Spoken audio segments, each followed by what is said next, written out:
En los libros de música nos metemos con los protagonistas de esa rara alquimia que logran que lo que se ve se escuche. Hoy en los libros de música, en la Biblioteca Nacional, en esta sala Jorge Luis Borges, tenemos la suerte de estar con el maestro Raúl Becerra, que va a ser difícil para mí hacerle un reportaje a un compañero de tantos años, un gran músico, un gran maestro, pero que que las circunstancias de la vida hace que hoy tengamos yo el rol de entrevistador y el maestro que me va a tener que contestar a las preguntas comprometedoras que le haremos. Le haremos frente. Y también estamos con tres jóvenes músicas, tres jóvenes, músiques, como son Natalia, Macarena y Gastón, flautista y fagotista, ex-flautista. Raúl, ¿cuándo diste la primera clase? La primera clase, yo me acuerdo. ¿Te acordás de la primera clase? Sí, era de guitarra. ¡Corten! ¿Cómo fue eso? Sí, estaban en fines del colegio primario, ahí empecé a... ¿Empezaste a dar clases en el colegio primario? Explotación infantil. Acompañar compañeros. Pero con flauta no, en realidad fue como bastante rápido. Apenas supe tocar algo, se dio la ocasión, la oportunidad de transmitirlo y lo comencé a hacer. Y de ahí no paré. Lo fui perfeccionando, ¿no? Por supuesto. Un poco. A medida que iba aprendiendo iba enseñando otras cosas. Pero es como que estuvo siempre ligado al hecho de enseñar y de tocar desde el comienzo. Mira qué bueno. Aprender, enseñar y tocar. ¿Y por qué? ¿Psicoanalista fuiste, no? No sé, no, pero evidentemente el hecho de transmitir una idea o de explicar algo me hace pensar mucho en lo que yo hago y me veo constantemente reflejado en situaciones técnicas o musicales que tengo que entender y lo hago también a través de los alumnos. Muchas veces me aclaran el panorama o descubro, es impresionante, estoy trabajando una obra y digo, mira, esto yo recién lo veo ahora.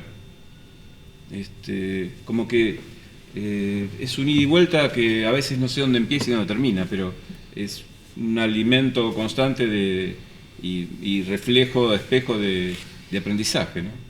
Y por ejemplo, recién te veía dando la clase sobre el trío de Haydn y yo veía que nuestros músicos en general aceptaban las indicaciones que vos dabas.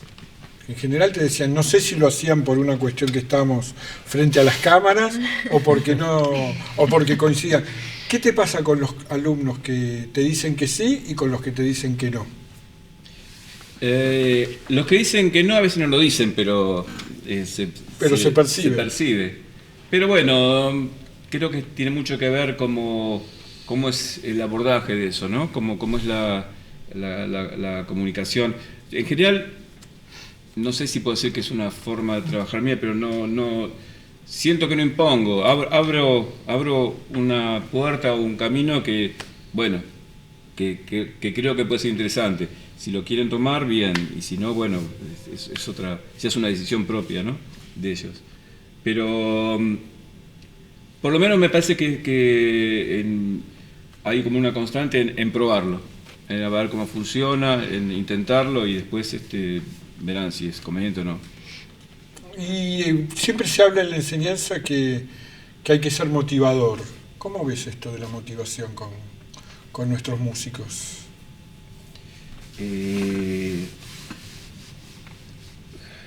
Me parece que lo de que ya en el solo planteo de las ideas o de tocar, por ejemplo, tocar un ejemplo o una cuestión sonora, esto de la motivación va ahí de la mano, ¿no? Mira, hoy estaba en un ensayo con unos cuantos chicos y yo decía, bueno, si me pongo a hablar no me van a escuchar. la mejor referencia, porque era un ensayo grande de una banda, era desde lo gestual, tratar de tocar y que ese sea el aprendizaje que podían... tocando vos con ellos. Que mejor se podía dar en ese momento. Y creo que eso es motivante, al menos a mí me funciona y también me ha servido para, con mis maestros, un poco estar en esa frecuencia, ¿no? Que yo veo una totalidad de la persona que me está enseñando o de la persona que me está transmitiendo algo y creo que esto de la motivación tiene que ver con algo creíble o no creíble, ¿no? Como que es motivante cuando es creíble, ¿no? Siempre cuando uno se imagina una clase, piensa en la transformación que sufren aquellos a los cuales uno les enseña. Pero también si uno mira los años anteriores de la experiencia de uno como docente, también puede pensar en qué cambió uno, qué modificó y qué todavía uno tiene que modificar en la enseñanza. ¿Vos qué te pasa con eso? Vivo continuamente, repasando, revisando, y a veces voy hacia atrás y por ahí algunas cosas que después las deseché, las vuelvo a tomar y las reveo y quizás, bueno, no eran tan claras en ese momento o no las aceptaba, pero que a su vez formaron parte de algo que me llevó a otro momento. ¿Y en referencia a cómo te enseñaban a vos? Mirá, el otro día estaba pensando una cosa, de maestros que, bueno, como que lo que me queda, viste, una importancia, un recuerdo, una credibilidad, de alguna forma todos ellos hicieron algo que yo hoy lo defiendo y creo mucho, que es la enseñanza colectiva, ¿no? Tanto las clases del conservatorio eran grupales, nunca tuve clases individuales prácticamente. ¿En serio? Siempre trabajé por supuesto que, bueno, algunas clases eran más grupales que otras, ¿no? Después en cámara trabajamos también grupalmente. Unas experiencias en la música antigua también fueron grupales. Las experiencias de las clases con un maestro suizo que venía también eran grupales. Y hasta los grupos de estudios con los compañeros también eran grupales. Éramos 4 o 5 flautistas que nos juntábamos por ahí semanalmente y analizábamos obras, tocábamos, nos escuchábamos. O sea, que el espíritu del grupo estuvo como siempre activo, ¿no? Okay. Y además quiero decir que Raúl Becerra no solamente desarrolló acá en la ciudad de Buenos Aires y desarrolla su actividad como docente, sino que a lo largo y a lo ancho de todo el país, él, sobre todo en proyectos de orquestas infantiles y juveniles, bueno, ha generado una cantidad de músicos muy importantes que hoy también son profesionales en las distintas ciudades de sus provincias, de sus ciudades. ¿Y esto qué te enseñó a vos? Haber andado por todo el país enseñando. Mucho, porque también fue un proyecto que como que se fue gestando de a poco, pero no es que vino solo, se fue armando y se fue... a mí me planteó como una necesidad de empezar a ver que, bueno, que el circuito era mucho más grande que lo que podía pensar solamente de Buenos Aires, ¿no? De Buenos Aires, de la ciudad. Y en este tiempo, en estos años, se transformó mucho. Había los primeros viajes al norte, me acuerdo que iba con una pila de libros, los libros de la música, los llevaba en la valija, los libros de la música, para que la gente los fotocopiara y bueno, hoy ya eso es en alguna forma es pasado, pero hubo una transformación muy grande que, bueno, que con esto, los proyectos de las orquestas, la orquesta del Bicentenario, las clases, se fue transformando muchísimos lugares en generadores, lugares que ya arman su propia historia y que no sucede tanto como pasaba al principio, que tenía que ir el maestro de Buenos Aires para enseñar, ¿no? Relativamente eso. Pero fue maravilloso poder haber tenido esta experiencia, digamos, como federal, ¿no? De recorrer, y bueno, coseché un montón de amigos, de gente que toca fabuloso, con otra visión musical también muy distinta. Cada lugar en algún punto tiene una identidad, ¿no? Por más que se toquen sinfonías o el repertorio, pero va generando otras... hay muchas cosas alternativas que suceden, ¿no? Que no solamente en la formación clásica, sino que lo popular se cuela, se arma, se produce una transformación, unas músicas propias de lugares que yo a veces me asombro, digo, qué maravilloso esto y qué poco que se conoce, ¿no? Bueno, Raúl, gracias. No, al contrario. ¿Y ustedes pensaron alguna vez en enseñar? Sí, yo pensé. Porque al ver a los profesores así enseñar con paciencia, todo eso, a los chiquitos, yo a lo de la ¿Qué quiere decir paciencia y todo eso? No, pasa que yo soy un poco impaciente, soy un poco ansiosa. Entonces al ver a los profesores enseñar a los chiquitos, o sea, por ejemplo, en la inicial, es como que muy así. En la inicial, ¿vos pensás que la gente que nos va a ver en el canal de YouTube sabe lo que es la inicial? A ver, contá un poco, porque nosotros hablamos de los libros de la música, pero ustedes tres empezaron su formación no de una manera que sale de los libros, sino de una manera peculiar. A ver, cuenten un poquito eso. ¿Dónde estudiaron? ¿Dónde se formaron? ¿Dónde se forman? ¿Empiezo yo? ¿Dónde se continuaron formando? Gastón, flautista. Yo soy del barrio de Mataderos y por el 2007 se creó la orquesta del barrio de Mataderos y era muy próxima a mi casa, entonces era inevitable no conocer a través de por ahí conocidos, amigos que iban y uno como es chico quiere ir con los amigos y bueno, ahí conoce todo un mundo nuevo. Que si bien yo había estudiado música en el conservatorio, lo que es música orquestal fue con la Orquesta de Mataderos que me inicié. Y desde entonces... Pero antes de ir a la Orquesta de Mataderos, ¿vos habías estudiado música? Sí, un poco de piano, pero nada a gran profundidad, por decir de alguna manera. Y... bueno, el primer día uno llega, prueba los distintos instrumentos y en mi caso, bueno, había muchos instrumentos que me gustaban, que no había conocido nunca y tuve facilidad con la flauta y fue... ¿Qué quiere decir que tuviste facilidad? Y ¿Te sonó? Por ahí otros instrumentos como el clarinete es difícil de sacarle sonido. Claro. En una primera aproximación y con la flauta, bueno... pude hacerlo sonar y bueno, eso a uno lo motiva, ¿no? Como a querer seguir tocando. Y estuve unos cuantos años en Mataderos, después estuve un tiempo en la orquesta de Lugano, de Villa Lugano, y ahora estoy en la orquesta de Aeropuertos, que también son todos chicos del proyecto de orquesta de la ciudad. Y estoy cursando la licenciatura en música en la Universidad de las Artes. Es mi primer año, así que estoy en pañales en la carrera.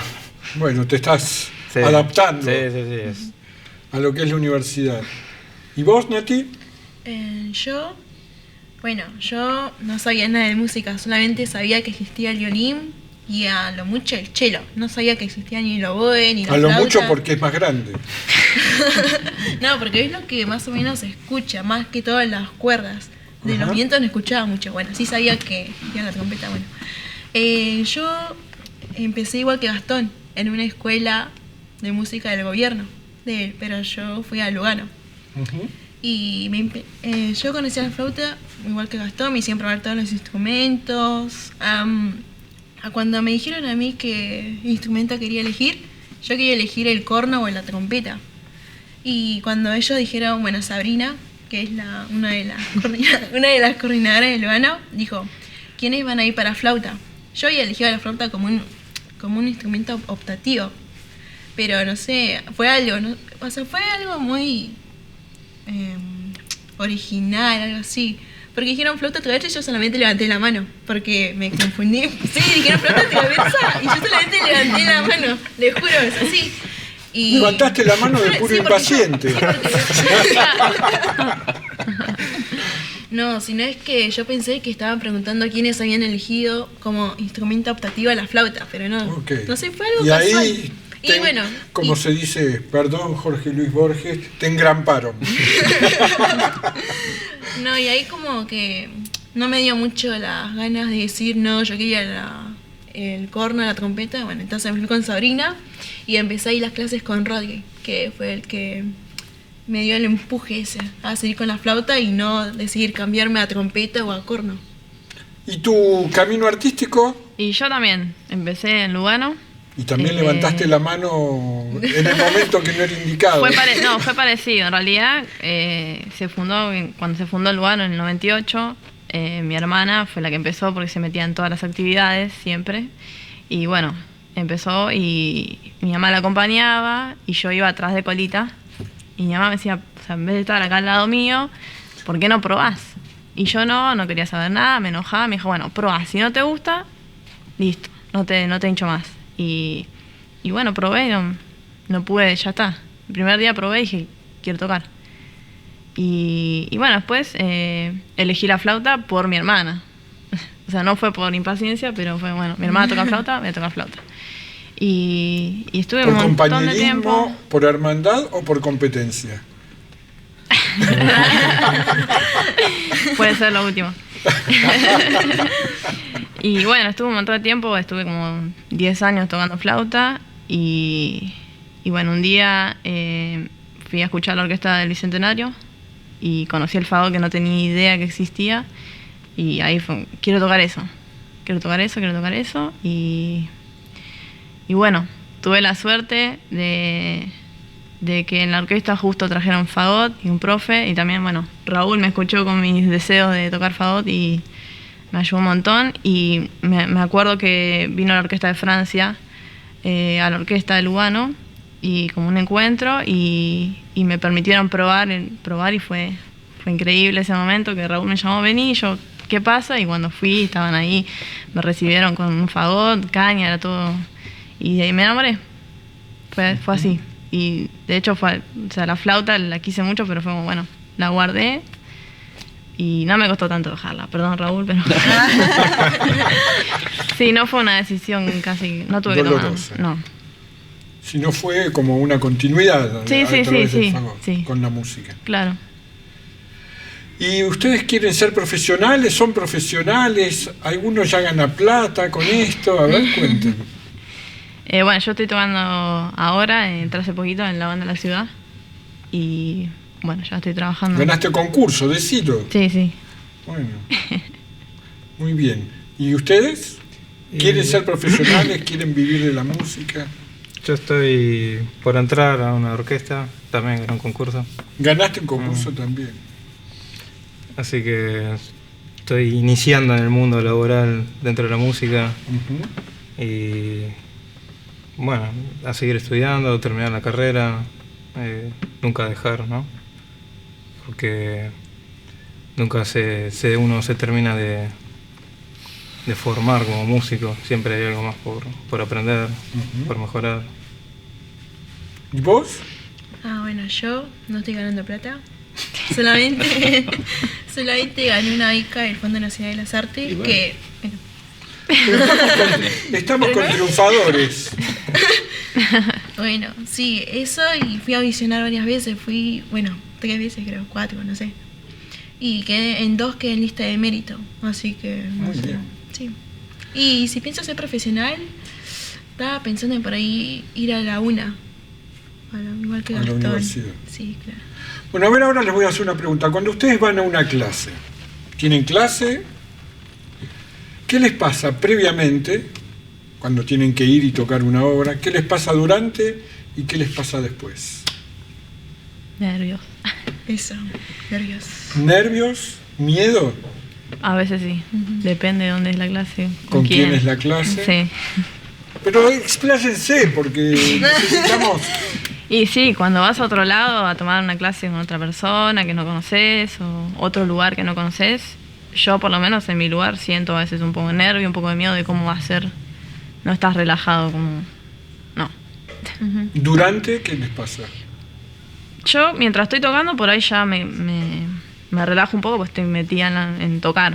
Pero antes, y bueno, después ya pasa, pero antes para mí es lo peor de los nervios. ¿Y después? No, y después ya relajo. Aunque ya toqué, ya hice lo que quería o lo que tenía que hacer y ya me relajo un poco. Bueno, depende del profesor cómo me trate, ¿no? ¿Alguna vez sintieron maltrato cuando les daban una clase? No vamos a decir nombres. No, por suerte, creo que todos tuvimos la oportunidad de tener buenos maestros. Yo en lo personal no tuve ningún tipo de problemas así con maestros. Pero puede ser suerte, capaz que lo normal es que... Sí, que por ahí se a roce. nosotros nos fue bien, tuvimos un buen trato, pero por ahí los demás no podemos decir. Vos dudaste un poquito. Sí, o sea, dentro del proyecto siempre fue buen trato. Pero cuando salís por ahí hay algunas cosas que no te esperás. Estás acostumbrado a una cosa y por ahí no es maltrato, pero es un trato diferente. Y no llegué a que me maltraten en una clase, pero bueno, no sé, depende del profesor, la manera de decirte las cosas. Sí, ¿Y por ahí ustedes no. qué esperan de un maestro? ¿Que los exija, que no los exija, que los adule, que les diga que está todo bien? A ver, No. ¿qué es lo que...? Y tiene que ser algo intermedio, sí que exija, pero no que te aplaste, digo. Sí, que te motive también. Sí. Exigencia, Exigencia también. motivación, Motivación. aplausos. Aplausos. Que ayuda a resolver las cosas rápido. A ver, ¿y por qué? No, estaría bueno, que me pasa esto, bueno, sí. Que lo diga Natalia, que es impaciente, Dale, pero dale. que lo diga la fagotista. Raúl, ¿vos qué pensás de la exigencia, del aplauso con los alumnos, de la motivación? Y todo forma parte de nuestra vida, ¿no? Creo que el reconocimiento a los avances, a la evolución es importante, pero tiene que estar también esa ubicación, ¿no?, real, ¿no? Si una escala no sale, por más que haya una motivación y que hay que solucionar la escala, entonces tiene que hacer una bajada real de un trabajo, de un estado que no sé si decir exigencia, pero sí un estado muy activo de trabajo. Un estado en el cual las cosas no se estiren 10 años para solucionarse o bueno, qué sé yo, en algún momento va a mejorar. No, tiene que ser muy, diría que como activo, ¿no? Bueno, para cerrar, a mí lo que me quería recordar es que ustedes van a tener oportunidad de ver en otro de los links cómo el maestro Becerra trabaja con Natalia Macarén y con Gastón, el trío de Joseph Haydn, y me acordaba, mientras los escuchaba y veía trabajar, una cosa que dijo Zoltán Kodály acerca de Haydn. Kodály decía que Haydn se dedicó a la música, Haydn, el hijo de un campesino, porque empezó en la iglesia de San Miguel en Viena a cantar en un coro de niños. Y entonces Kodály decía que gracias a esa iniciativa, a esa posibilidad de que un niño como Haydn tuvo ese vínculo con la música, teniendo una procedencia que no tenía que ver con la alta cultura, con la alta música, como le suelen llamar, bueno, la humanidad pudo tener un compositor de esta característica. Nosotros también tenemos que enorgullecernos, porque gracias a la posibilidad que en todo el país tuvimos de tener orquestas infantiles y juveniles, tenemos hoy, así como Natalia, como Macarena y como Gastón, en todo el país una grandísima cantidad de jóvenes músicos que estoy seguro le van a hacer muy bien a la cultura de nuestro país. Gracias. No, gracias a vos. Gracias a vos. Gracias.